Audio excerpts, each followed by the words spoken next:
Every once in a while, I get an opportunity to get an up-close look about how important and beneficial the prison Dharma program is. And yesterday was one of those days. I accompanied Venerable Sangye Kadro to a prison in Idaho at Orofino. This was to meet a person that Venerable Sangye Kadro has been communicating with for over 11 years, who's been really interested in the Dharma, and they had never met. They've communicated a lot. He studied a lot. He's so intentional in his practice, so much so that he completed the entire master's program of the Institute Lama Tsongkhapa via the internet. I mean, he studied intensively. And he shared yesterday, it was a very small group, there were 6 guys, I think, in all. But he shared yesterday with them, again, very short, how much meeting the Dharma had changed his mind and transformed him. So when we sat with these 6 guys, Venerable Sangye Kadro first led a meditation. Sometimes in prisons, we've led meditations, of course we start, and there's so much agitation in the bodies. I mean, it happens here too. Right? It happens when it's just monastics. Sometimes there's a little, but you see the tension, the agitation in the body. I was just so impressed when we sat with meditation with these guys that they were completely still.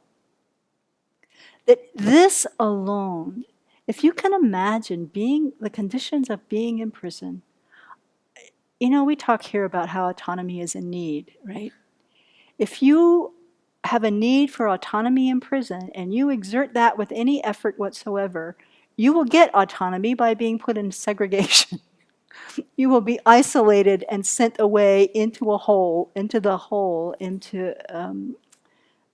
being there completely alone where you have no choice whatsoever. They give up everything. And of course, they created the causes to get there. We can say that's also true. But the conditions are extremely tight. And so for these 6 guys to even have had enough of a meditation practice to be able to sit calmly for a good long meditation time, to me was very impressive in that environment.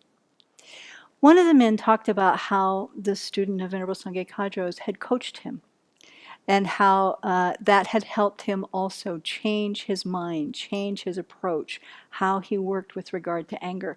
They all 6 of them spoke about anger as something that they had really explored, really come to understand, and in that way made some peace about being where they are in prison.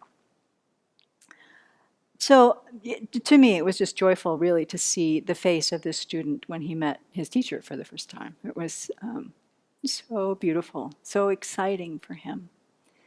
But it makes me think, too, of the Abbey is in correspondence or in contact with over 1,000 prison inmates around this country. People who are in circumstances, the history of their lives got them there one way or another. But something also in them made them wish to find a solution to change their own minds, and they connect with the Dharma.